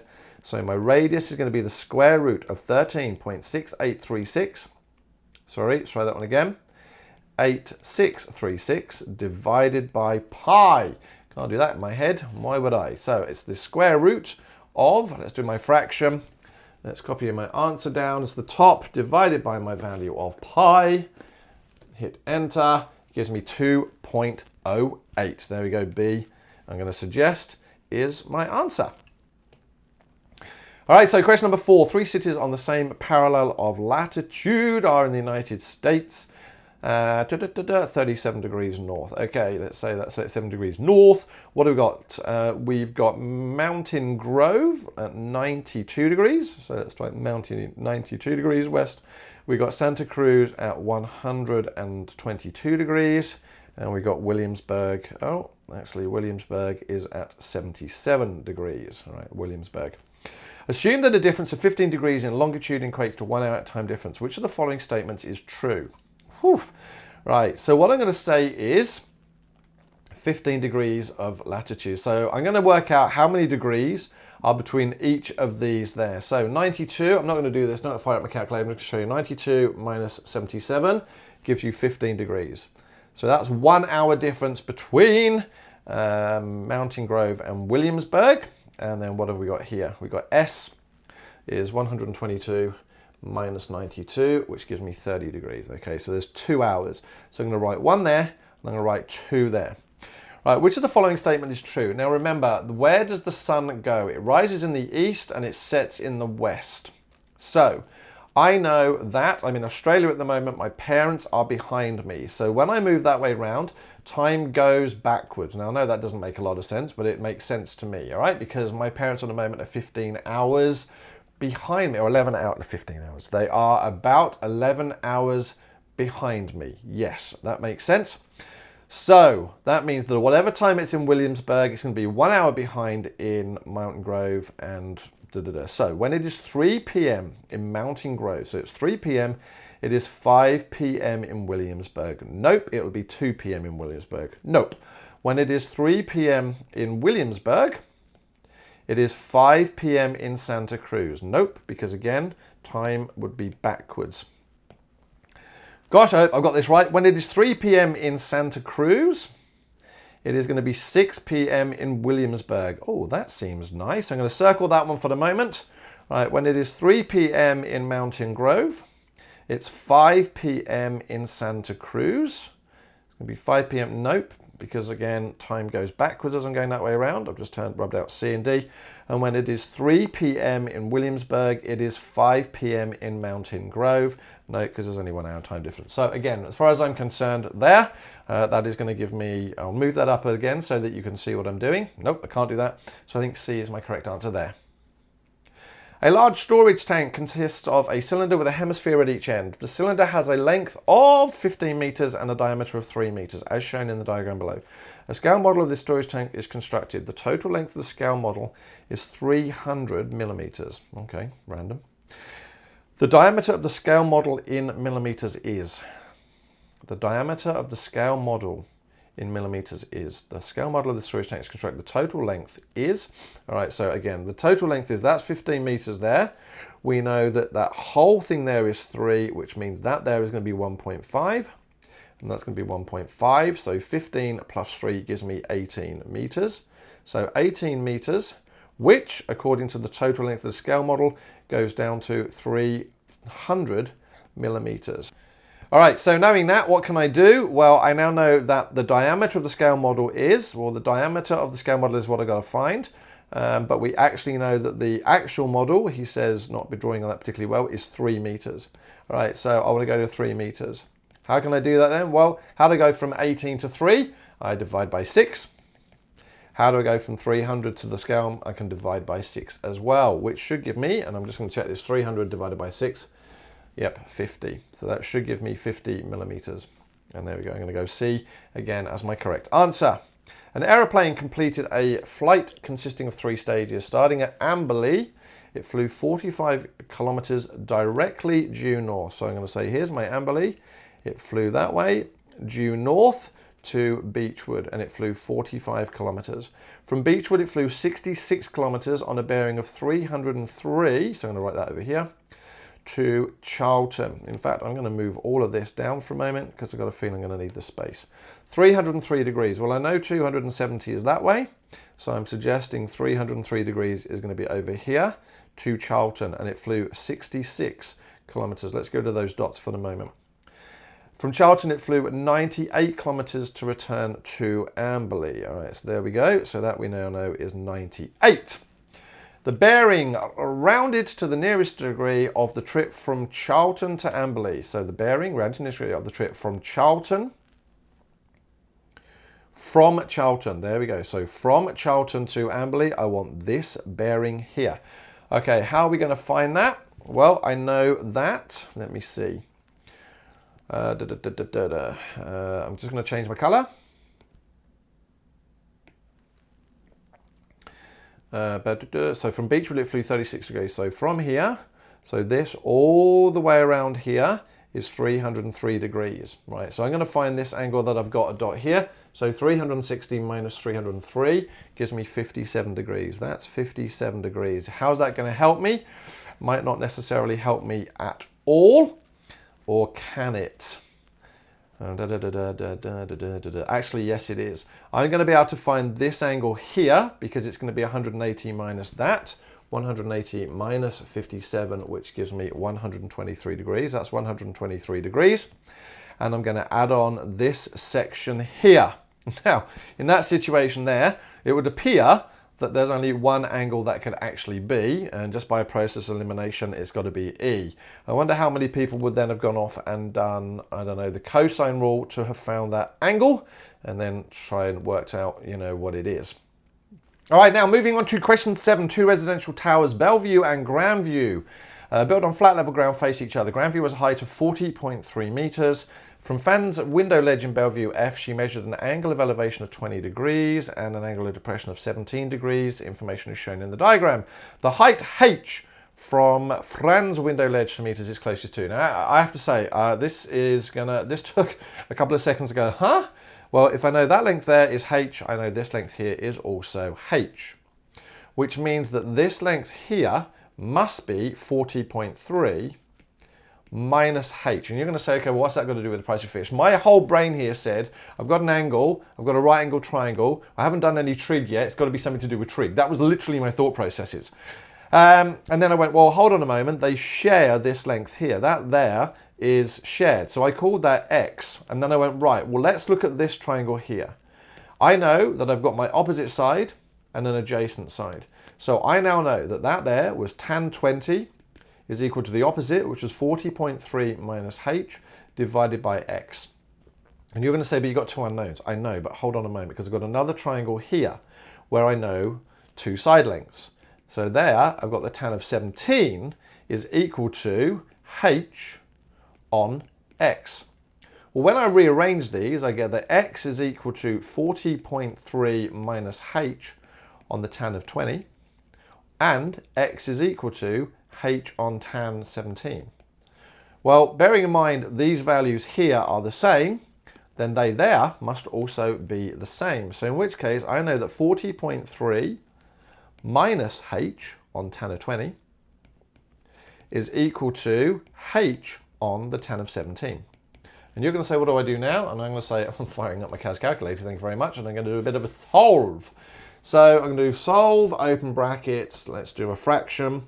40.3 minus H divided by, 40.3, he says, 40.3 minus H divided by the tan of 20 is equal to H on the tan of 17, comma, H. And obviously in this situation, you need to make sure your calculator is in degrees mode, and then it came out that H was equal to 18.4. So let's circle 18.4 B as my answer.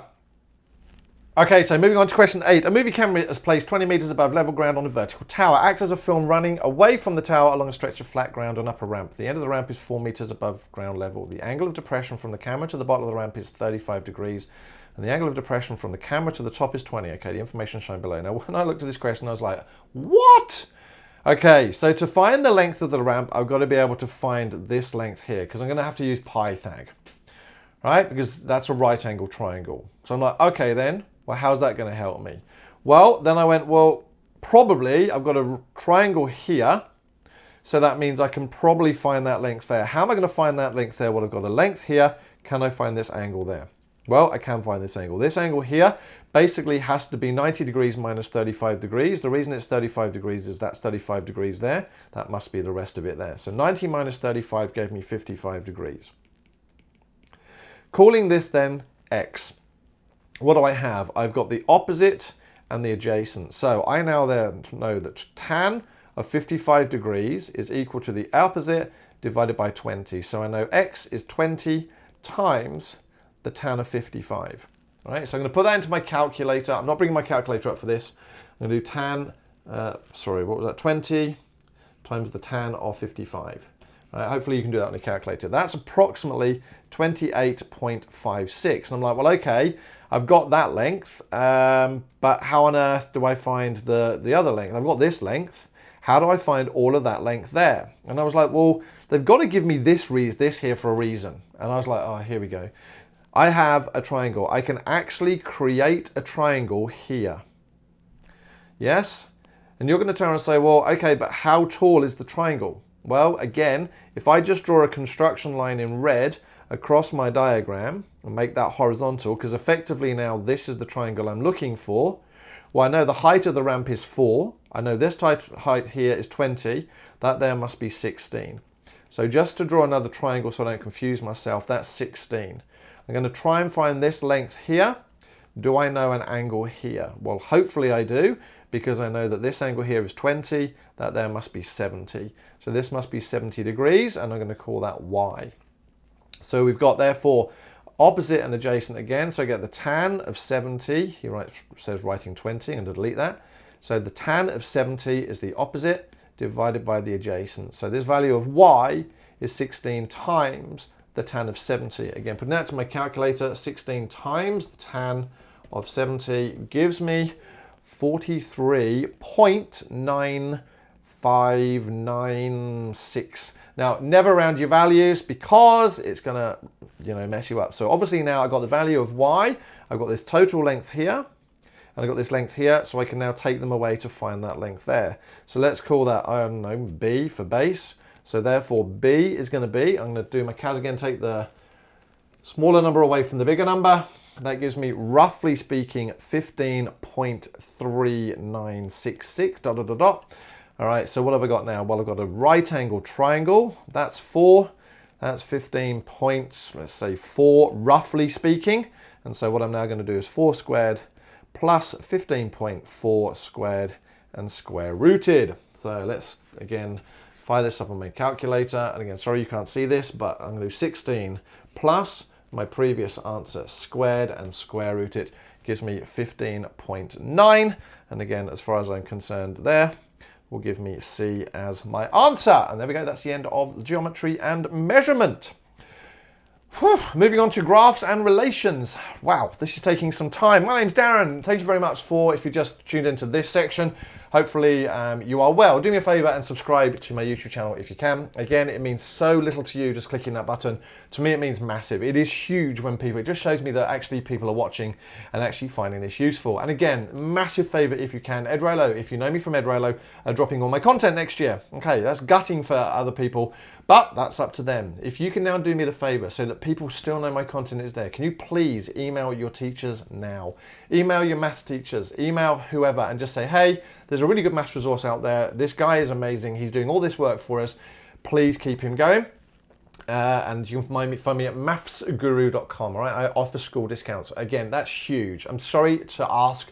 It sounds a bit needy, but trust me, I need all the help I can get. Thank you very much. Let's go to graphs and relations. Question 1.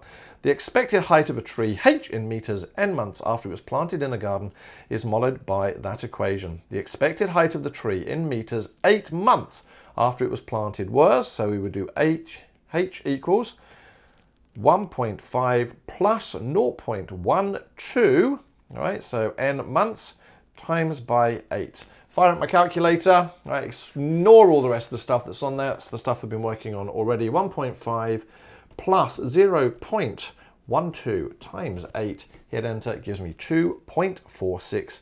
E would be my correct answer. Okie dokie. The graph below shows the temperature inside a room in degrees Celsius over a 12-hour period. Which of the following statements is not true? The minimum temperature during the 12-hour period was 2 degrees. All right, so let me just check. There we go, that point there, reading across 2 degrees. Well, that is true, so it's the wrong answer. The temperature decreased by 16 degrees during the first 3 hours. Let's check. All right, so it starts at 28.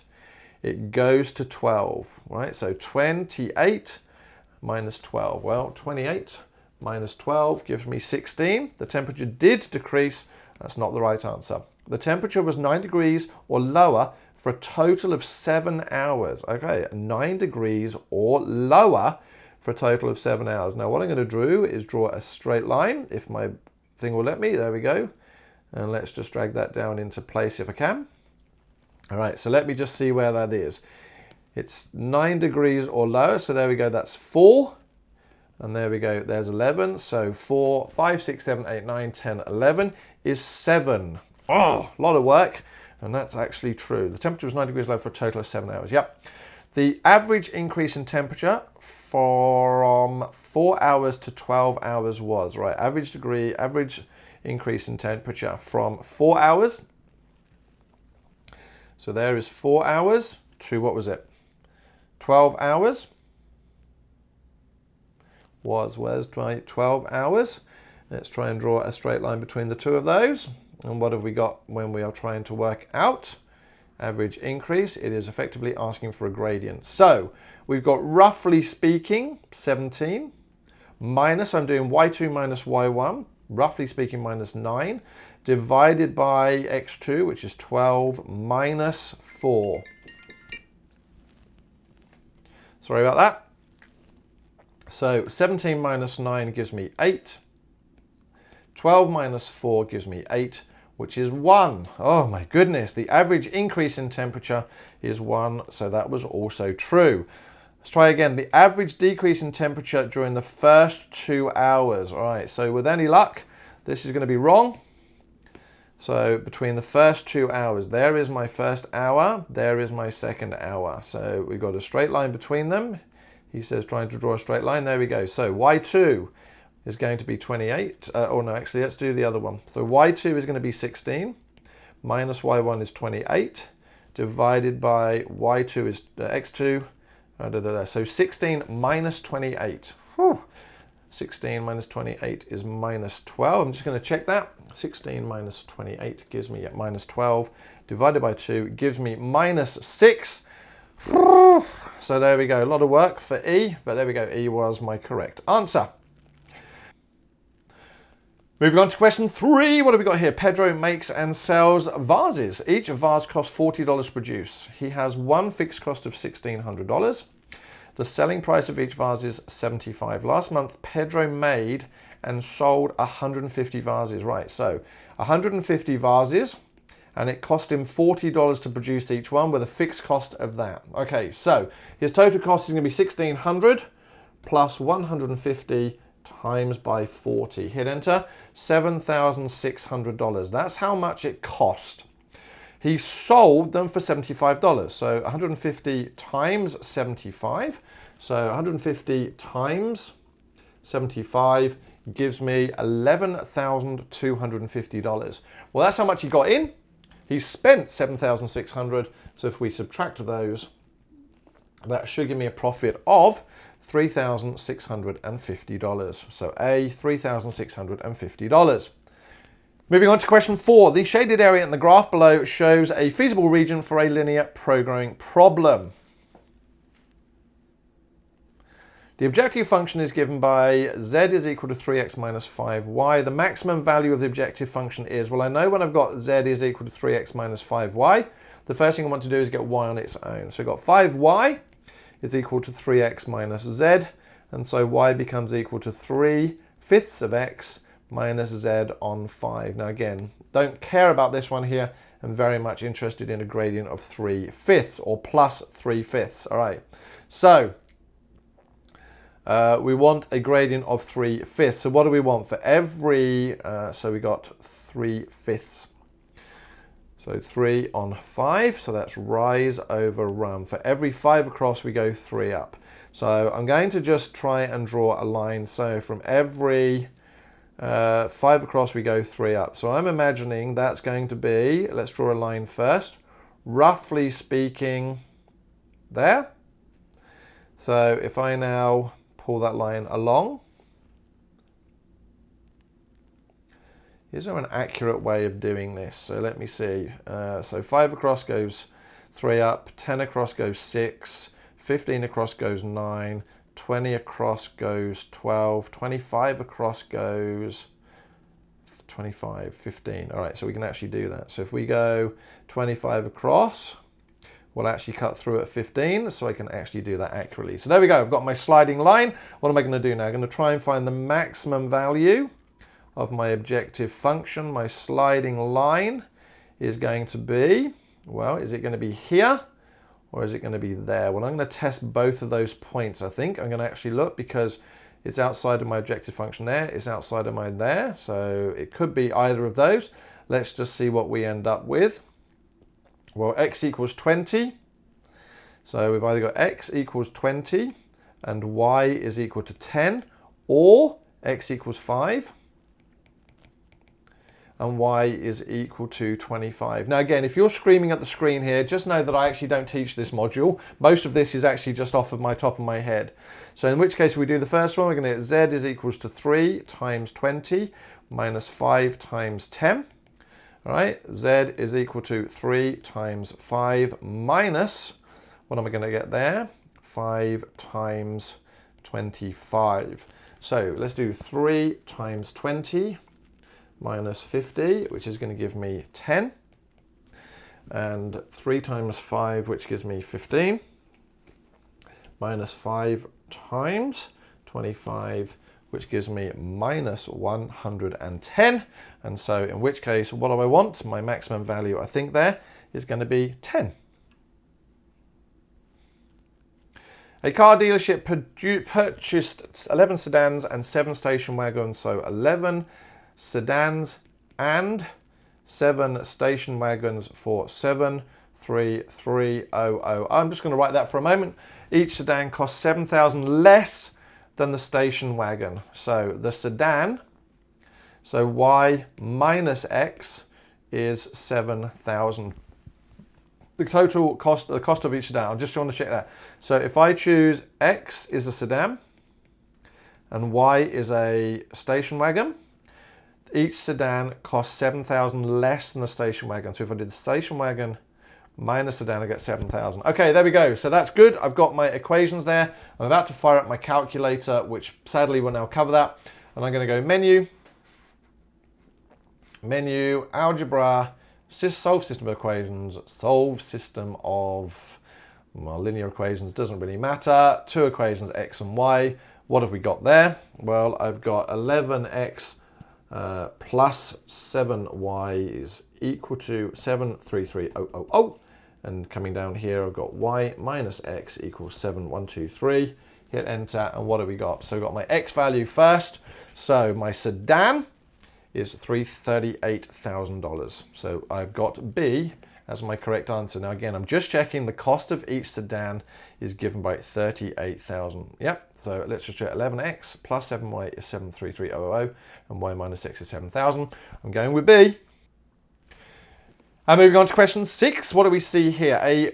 To make shades of pink paint, a painter mixes at least 3 drops of white paint with 2 drops of red paint. Let x be the number of drops of white paint. So x is white and y is going to be red. I'm going to write red there and I'm going to write white here. All right, so mixes at least 3 drops of white with 2 drops of red. All right, there we go. So theoretically, he could have 6 white and he could have 4 red, yeah? But he could actually have more than 6 white. So if I join this line together, all right, for 2 drops of red, he could actually have, so I could have a point here or a point here or a point here. So I'm looking at this section of my graph here. Okay, so to be able to do this, because I'm looking for an inequality, I want to find that equation of that line y. Well, I know rise is 2 on run, which is 3. All right, so that line there is y equals 2/3 of x. What I want to do is now choose that point there. So let's say x is 4 and y is equal to 2, and test to see which one of these is going to work. Let me see. Right, what do we got here? 2/3 of x. So when x, so y, let's see, I've got 2 and I've got 2/3 of 4. Well, let me see. So 2 times 4 is 8. 8 divided by 3 is going to be, let's just check, 8 divided by 3 is going to give me 2.6. That is actually going to be less than that. So, sorry, that's this side here is going to be greater than 2. So 2 is less than. I want to make it equal because it can actually be on the line, because it's got to be at least, that includes the line. And so looking at that there, what have we got? We've got to have y, he says writing in highlighter again, y is less than or equal to 2/3 of x. Is that one of my answers?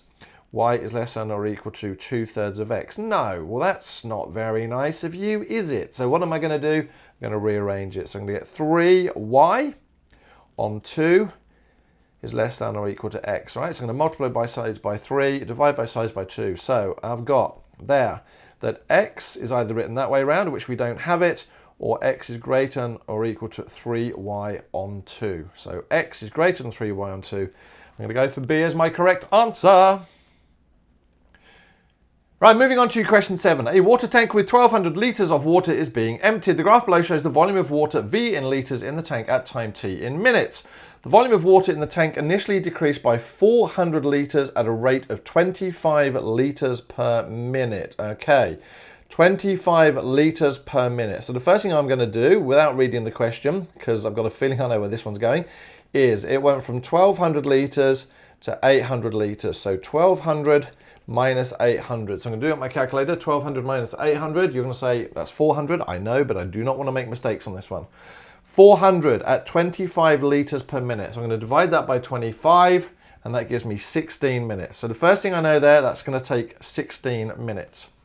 The volume of water in the tank initially decreased by 400 litres at a rate of 25 litres per minute. Good. The volume of water did not change for the next 30 minutes. All right, so that now makes that 46. I think, if I do, yep. Finally, the volume of water in the tank decreased to 0. The whole process took 86 minutes. The equation of the line between t equals b and 86 is. So basically, they want the equation of that line there.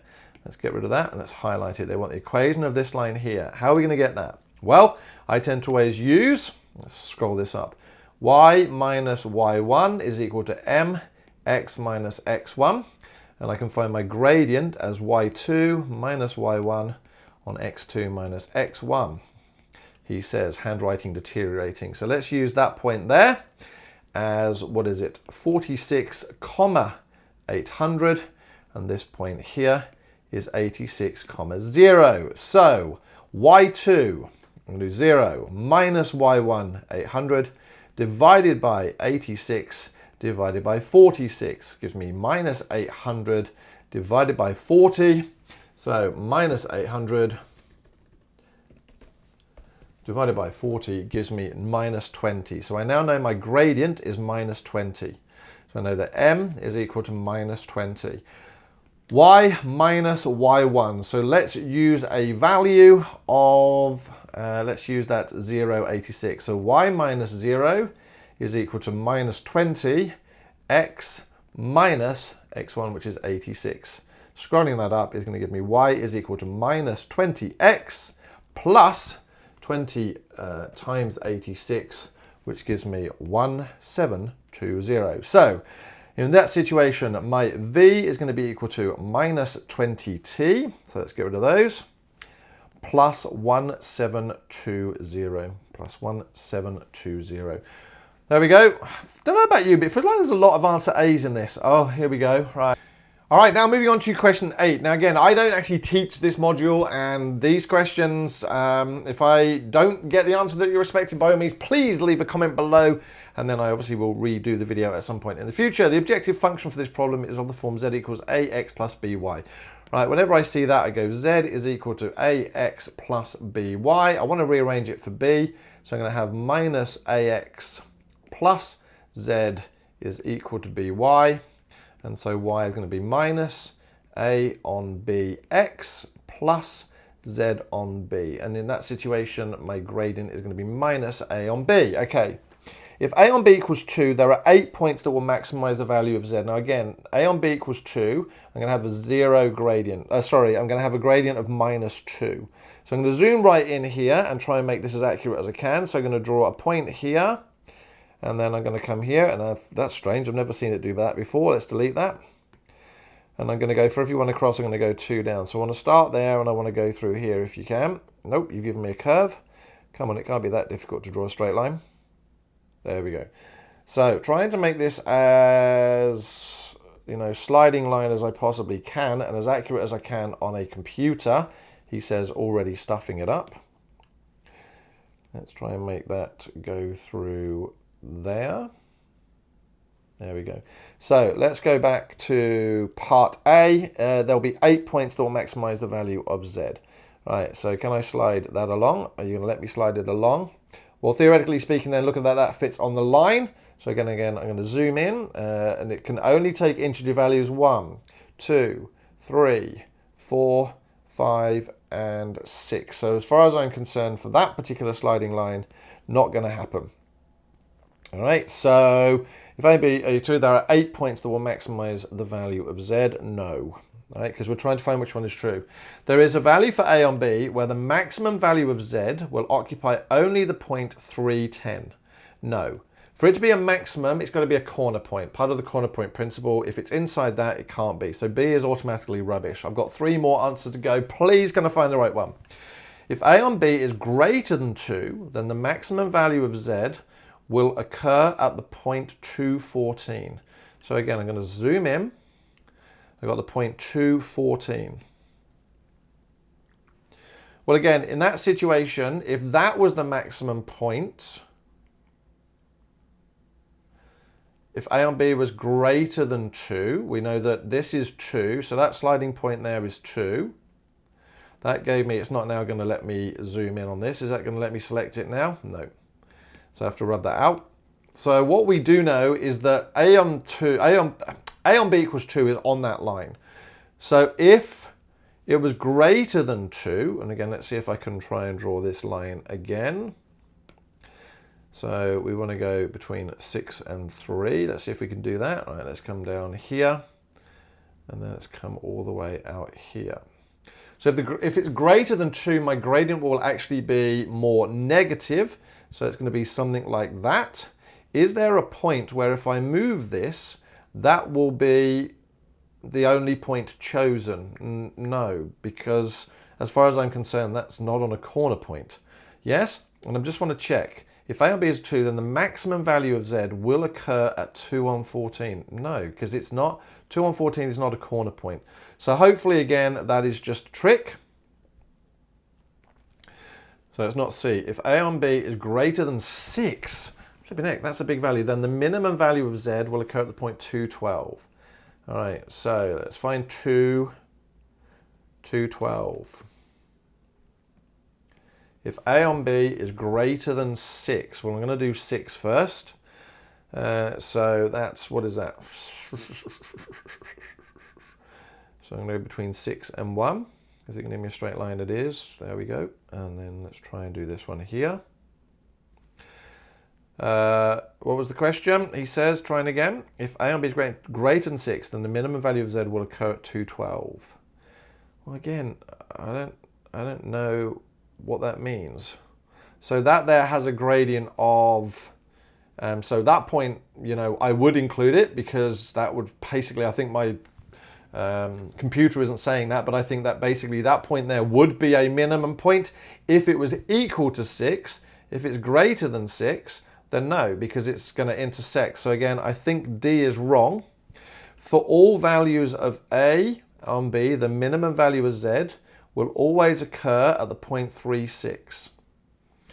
All right, so again, let's just delete this for a moment. will occur at the point, what did it say? For all value, the minimum value will always occur at the point 36. And that's that point there. So, for all negative gradients, will that point be minimum?